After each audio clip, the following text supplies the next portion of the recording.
What's up, guys? Josh from Cardfight Empire here, and we are back for a double feature of FutureFight today.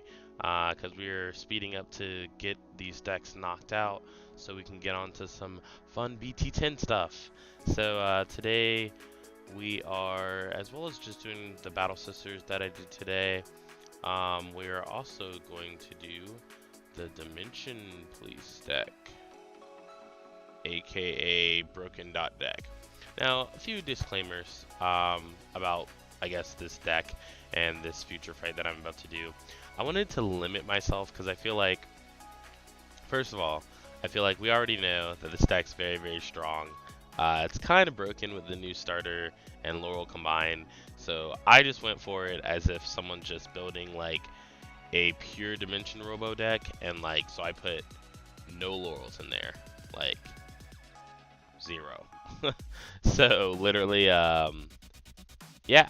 So you guys just, I might have put one Laurel in there or something like that to match Japan or whatever before they had their ban list. But I'm pretty sure I put no Laurels in it. So if you guys ask me, that's why. And then let's get right into it. So yeah, this is the build with no Laurels. All right, so let's flip these G units as usual. And then we're going to start with the main deck. So, first we have 4 of the Legion. Very important card in this deck. The True Ultimate Dimensional Robo Great Die Kaiser. These freaking long names. If you ever have to write a deck list for this deck, I'm sorry for you. So basically, when this card Legions, if it's in Legion and the number of cards in your soul with Dimensional Robo in its name is 3 or more, it gets +1 critical. Now keep in mind that it interacts with the critical of its mate as well, and the critical of its mate is not the critical of itself. So this counts as like the main unit. So if it hits you, it'll do 2 damage, right, by itself. But if the mate has 2 critical and it has 2 critical, you're only doing 2 damage still, because the main unit attacking only has 2 critical. So it's not like 4 critical or something like that, like some people would like to think. Its second ability is when this is where it interacts with your mate's critical. The second ability is if your mate's critical is 3 or more, or sorry, 2 or more. When you check a grade 3 card, you can counter boss 1, and then you can retire your opponent's Guardian off the Guardian circle, and any effects with nullified, basically PGs. Because when you bust PGs off of the Guardian circle, usually their ability is still nullifying even from the drop zone. But so this nullifies the nullify. So you can just bust PGs and make them not matter, which is super strong. We have 2 of the Legion mate. Ultimate Dimensional Robo Great Dayusha. So it has limit break 4. If the number of cards in your soul is 3 or more with Dimensional Robo its name, this unit gets +2000 in critical. So basically, you want to wait till you're at limit break 4 in order to get this off. To get the second skill off at least. And then you have 4 of the break rides, Super Dimensional Robo Die Kaiser. So Die Kaiser, what he does is you use that in the Legion, like for like this combo, this 1-turn super strong combo, where it gives a critical to your Vanguard. Then your Vanguard already has critical 2, so it becomes critical 3, so it becomes 3 damage if it hits. And then you have 2 abilities that bust Guardians if you check grade 3s. So basically, you can bust up to 4 Guardians. Like, I had a game where I PG'd and then I PG'd and I double G guarded, and then if they check 2 grade 3s, they can just bust all 4 of them and the attack will still hit you, which is super ridiculous. And then if they have Laurel on the field, Commander Laurel, they can just rest the rear guards and restand the Vanguard, which is crazy. But you have 4 of those, and then you have, so we run 10 grade 3s, 3 Die Lesson, 4 Kaisered. Now, if you want to, you can trade out Kaisered for Die Jet. I just did it because because I like sometimes when I go first and I'm not gonna die hawk that turn, I like riding on top of Kaisered and giving my Vanguard +5, and then like making them, ensuring that they'll no guard the Vanguard, because sometimes they block it because I don't know why. But so they have 3 die lessons. Or sorry, I have 3 die lessons, 4 Kaisered, and 4 die bazooka. And die bazooka just counts as a grade 3 when it's checked in the drive check trigger zone, and then also when it's on the rear guard and you have a Vanguard with Kaiser in its name, which is pretty much all the time. It gets 2,000 power, so it becomes 11k attacker. We run 2 Kaiser Grader. I'm pretty sure in English it's called Kaiser Grader. Not sure, but basically this unit's ability is you counterboss 1, you choose a grade 3 from your hand, you discard it, and then you put this unit into the soul. And if you have a Kaisered on your Vanguard, another reason why we run Kaisered is you can search for a die Kaiser right here, and then you can just like put it on your Vanguard. So let's say that your opponent is grade 2, right? It's just crazy turn. So your opponent goes first, they ride to grade 2, and then they pass turn to you. If you have Kaisered, you can ride Kaisered, and then use Kaiser Grader skill to counterboss 1, discard a grade 3, and then superior ride die Kaiser, which helps if you don't have a die Kaiser in your hand or anything like that. But it also helps because if you happen to have enough, like, I don't know, if you happen to have enough advantage after that, like let's say you got a draw trigger in the early turns, you can also just straight up use die hawk at that time to go into a stride, which can...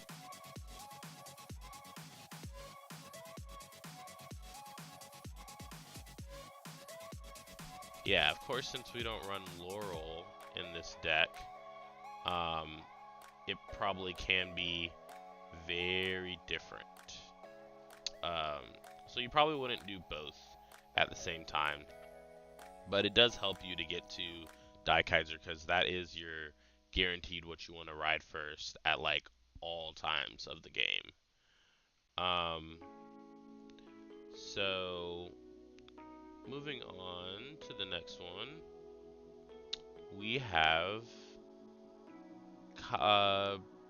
what is this card's name? Alright, Dimensional Robo Die Brave. So Die Brave, when you put into the soul, or sorry, not when you put it into the soul, but it can use this skill from the soul. You can soul blast it, basically. And then you can choose one of your Dimension Police Vanguards, and it gets counterboss 1 when this unit attack hits, then you can draw a card. It's a really old card. I really just did it for funds, because usually we would put Die Tiger or Commander Laurel if we were trying to be super competitive with this FutureFight in particular.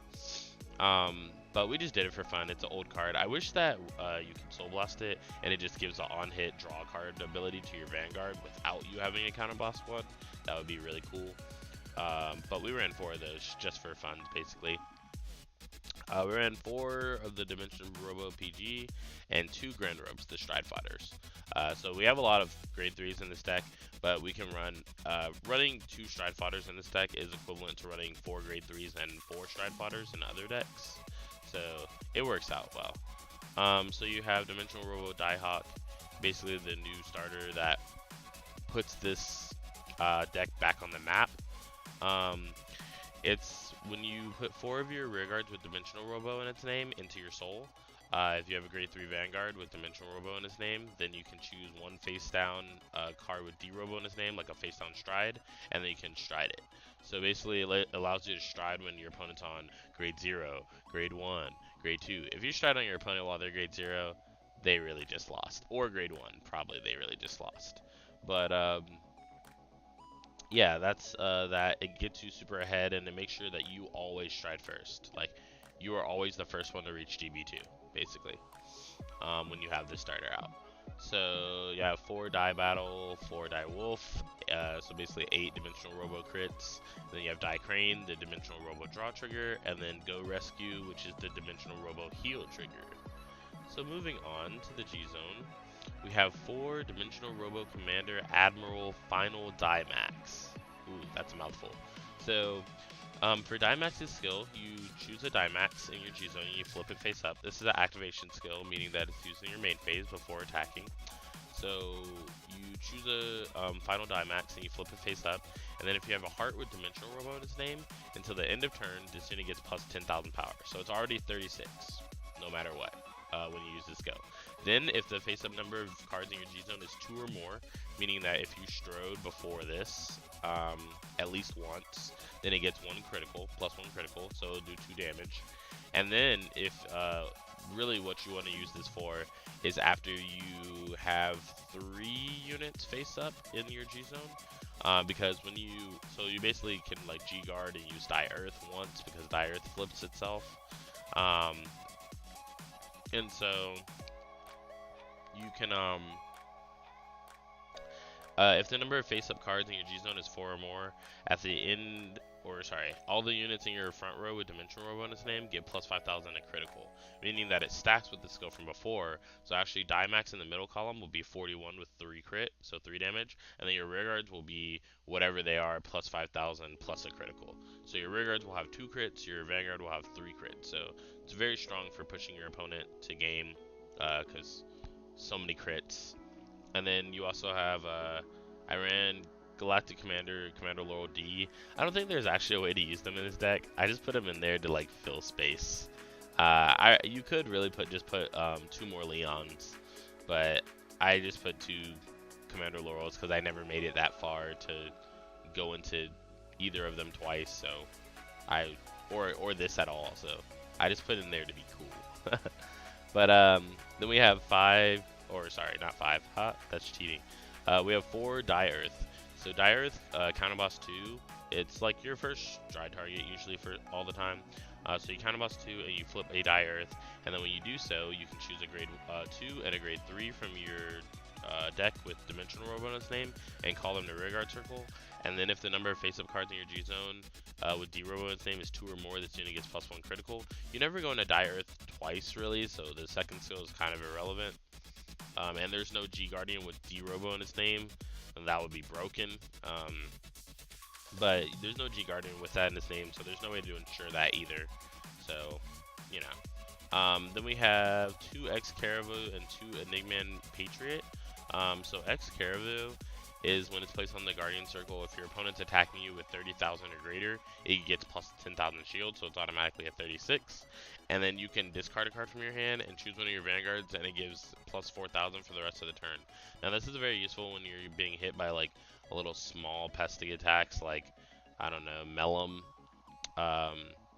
It gives your Vanguard, it makes your Vanguard to be 15k when you G-Guard with it. Which, depending on what the deck is, it can greatly affect how you're guarding your guard stages and things being able to hit you, if at all. So then we have 2 Enigman Patriot, and this one's pretty simple. When your opponent's attacking you for 2,000 or greater, it gets plus 5,000 shield. So it becomes a 31. We are going to reopen our area so that we can get into the matches. I think I'm gonna be showing you guys 4 matches today, because I think one match, like, my opponent just quit. So as normal, whenever my opponent quits, I just show you guys that game.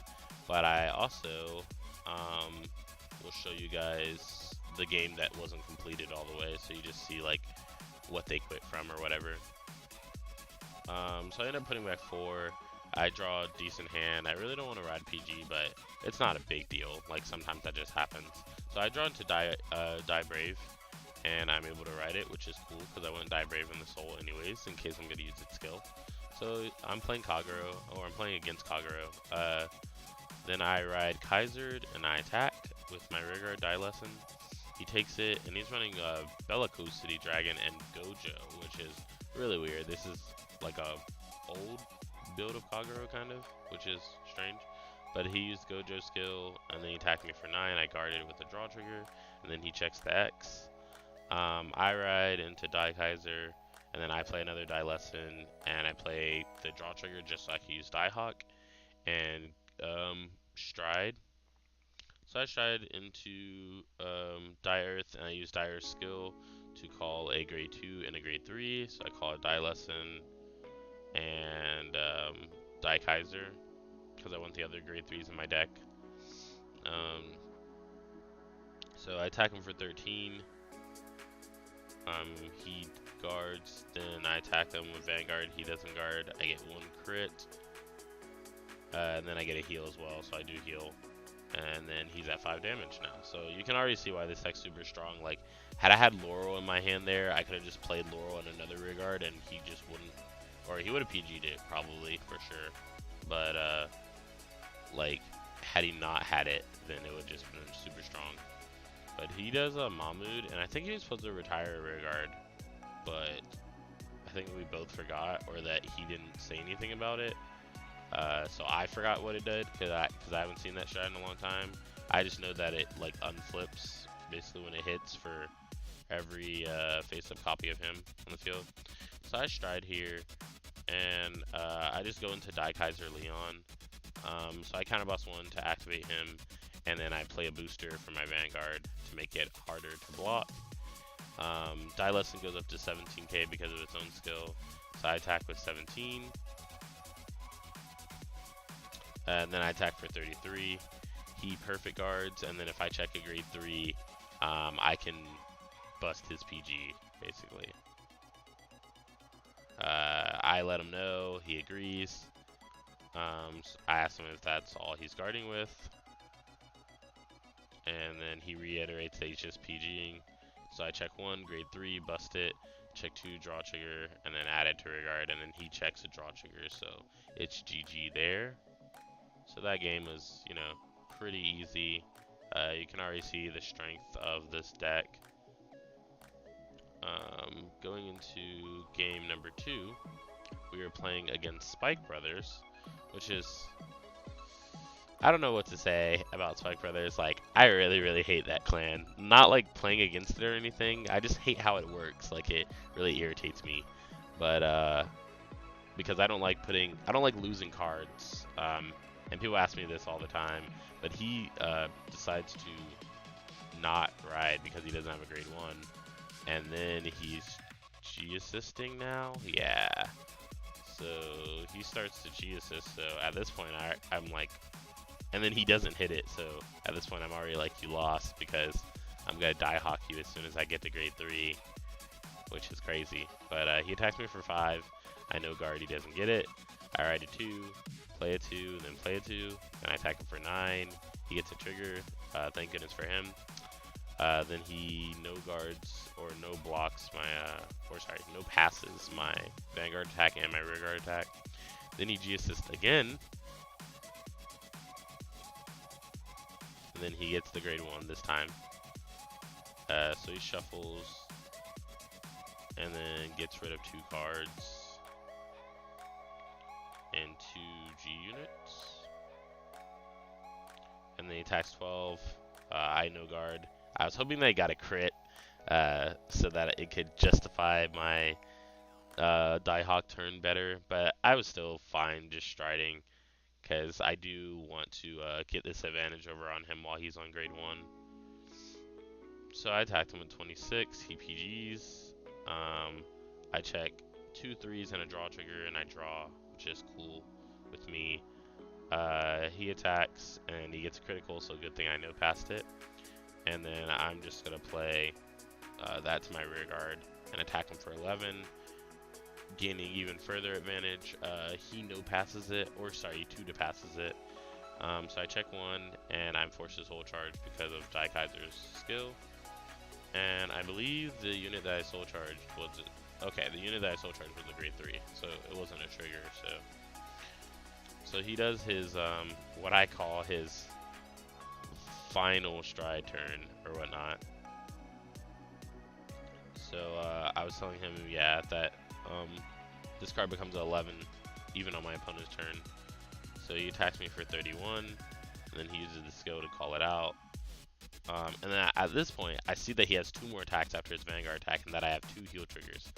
And then I was like, yeah, I should just do something really scummy. And so he checks, I check, and then I was like, I should G-guard twice, so that when I go into stride next turn, I will be able to die max and get the full like ability of its combo, which is really awesome. So he attacks me again, IG guard again, another Patriot, and then the charge, they go back to his deck. I stride into die max, and at this point he just quits the game. But I think I kept going like by myself just to see what I would have checked.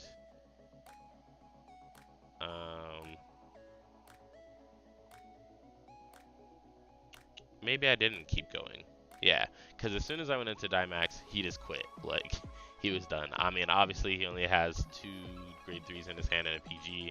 Like, one of these attacks was gonna hit, and they all have 2 crit, 2 crit, 2 crit, 3 crit. So I can understand why he quit right there. But he might have healed. Not sure, but I'm not even sure that a heal trigger would have helped him, to be honest. But we have match number 3. We were playing against Oracle Think Tank, which is cool. Another fellow Trinity Dragon deck. So he rides, I ride, and then I attack him for 12. You know, guards, I get a crit. I don't understand how, like, whenever I play 12 crit decks, I never get them, but whenever I play 8 crit decks, I always get them, which is strange. I got with the draw trigger. He attacks to get to heal, and then I ride to grade 2, and I just attack him normally for 14. I get a grade 3, and then it's his turn. So I'm really happy that I don't have to die hawk this game, because with my hand, it's like not ideal. Like, I don't want to get rid of the cards in my hand. So he checks a crit and a stand, which is pretty strong. Had he been running crits instead of the stands, he would have double crit me, which is, you know, good for him, or good for me, but not good for him that he's running the stands. So I call Die Lesson and Die Kaiser off of Grey Earth, and then I play the grade 1. He checks Silent Tom, then I hit him with 31, and then he G guards. I'm pretty sure he does Amaterasu, yeah, just so that he can have the skill for Susano.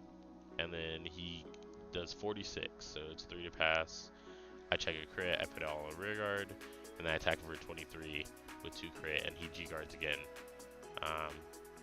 So I didn't even know that he had 2 G guards in his hand, but that's 2 G guards down basically, unless he runs Legion, which it doesn't look like he does. He's also able to use the Precious Ophidian to stride for free, which is really cool. So he plays Precious Ophidian, draws, and then he does Psychic Bird and draws. And I think, oh yeah, I was telling him he couldn't do Precious Ophidian because he didn't go into an Oracle Vanguard, and that only works if you have a Vanguard with the Oracle ability. So he decides to go into Waka Hirume instead. To which I let him do because, you know, it doesn't really matter. We're test playing. Why not? Nothing really changed. And he already drew the card, so I would rather like let him change stride to an Oracle stride, so then like mess up the game state by putting the cards back and shuffling. And I think he quit right here for unknown reason. Maybe he just didn't want to do this or whatever, but yeah, I'm pretty sure this is the game that I had that was a quit game. Next turn, I would have let him hit me, and then next turn I would have went into Great Die Kaiser and Legioned. Yeah, because I definitely would have had enough cards to Legion after guarding one and taking one. So, yeah, so that was weird. I kind of want to see, I kind of wanted to see how the rest of that game would play out, especially because he was playing the stand trigger that gives Tom skill to rear guards. So that would have been cool to see. But our final game of the day, or I guess of this video, we're actually playing against Grey Nature, one of my new favorite decks. But so he attacks me for 12. He checks Lesser Rider, and I get a crit. I play a bunch of rear guards. I attack 14, they get a crit. I'm already off to like a good start because he's taking my 3rd damage too. And then he attacks my rear guard, so I just let him have it because he's just gonna attack my other one with rear guard too. And then he doesn't attack my Vanguard just to like not give me a damage, which I don't mind. I'm still gonna take the ability to stride first. So thankfully for him, I didn't check double crit there, but he G assists and does not get it.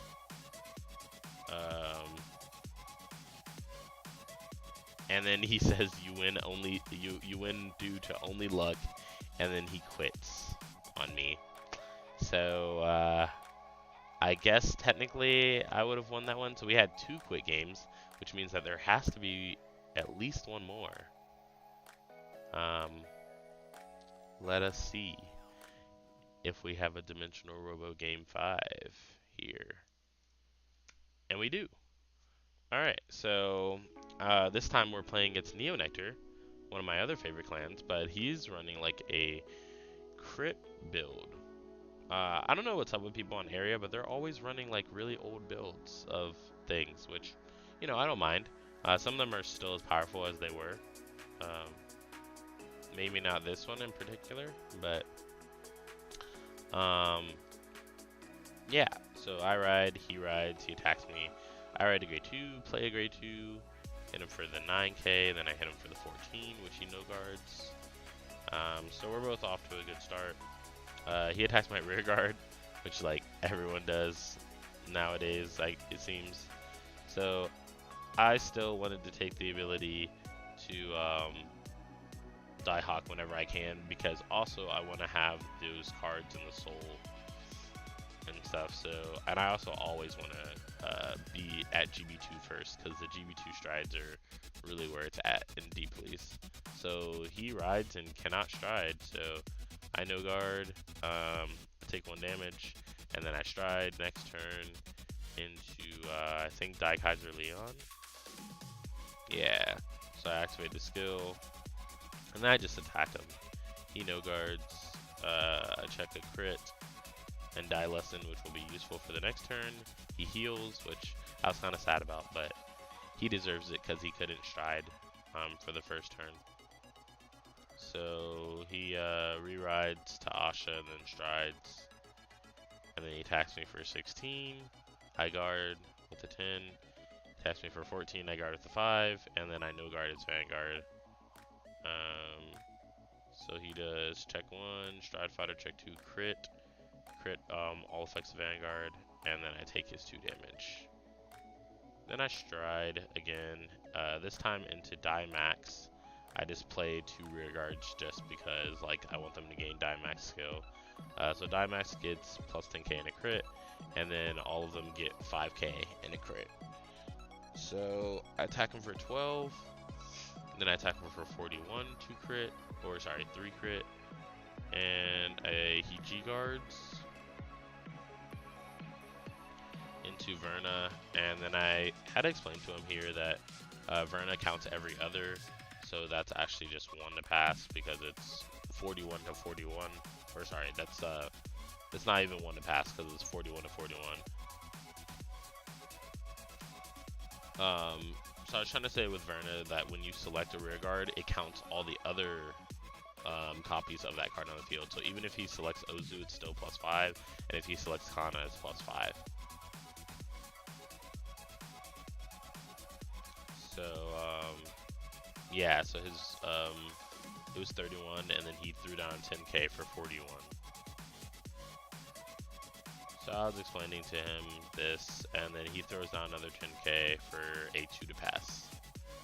So I check a heal, I do heal, and I check another heal, and I feel like it's just like straight up unfair when you're able to get triggers off of a die max turn. But right here he strides into Atmos, which I was like, why are you running that card? Please, makes me sad. But I just guarded with a 10, and then I no guard his Vanguard. If he got a crit, I was gonna re-ride, but I was like, I'll just stride into die max again. And then I'll play the grade 1. and then attack for 12 to crit, and then he takes it. So that was the end of that game. Those games were pretty quick. As far as my analysis of this deck, like I said, I think this deck is very strong. Like, that was the build without Laurels, and like with Laurels, it probably would have been even quicker and even more devastating. So, yeah, that has been my D-Police Future Fight video for you guys. As we're keeping with the schedule of things, just things I've mentioned in my past videos, the Wasteland 500, I'm just going to be calling it the Wasteland 500 tournament. It could turn into the Wasteland 1000 or the Wasteland like 5K, like let me not say that it's going to turn into a 5K, because I don't know if we could even get a crowd that big to warrant a 5K Vanguard tournament. But it could definitely turn into a 1K for sure if we get like a lot more people, maybe even like just 20, 30 more people, maybe. Who knows? But we definitely want to make this tournament as big as possible. So you guys in the surrounding states that watch my channel, from Alabama, Florida, Tennessee, the Carolinas, whenever I get the next date of the Wasteland 500, I will be putting in my video, so you guys just stay tuned for updates and stuff like that. Also, you can join my Discord community for asking me questions, letting me know your advice or like what you would like to see in videos, asking me questions about decks, or me helping you make a deck. I'm open to all of those over my Discord, so you can join Discord. And then we're going to be doing some stuff with ARG soon. But I think that's all the things I had to mention. And that has been our Future Fight for today with Dimensional Robo. I hope you guys enjoyed it. Like, comment, subscribe, and share with your friends. Let me know what you thought in the comments below. And with that, I'm Josh, and this has been Cardfight Vanguard's Future Fight. Bye, guys. Have a great day.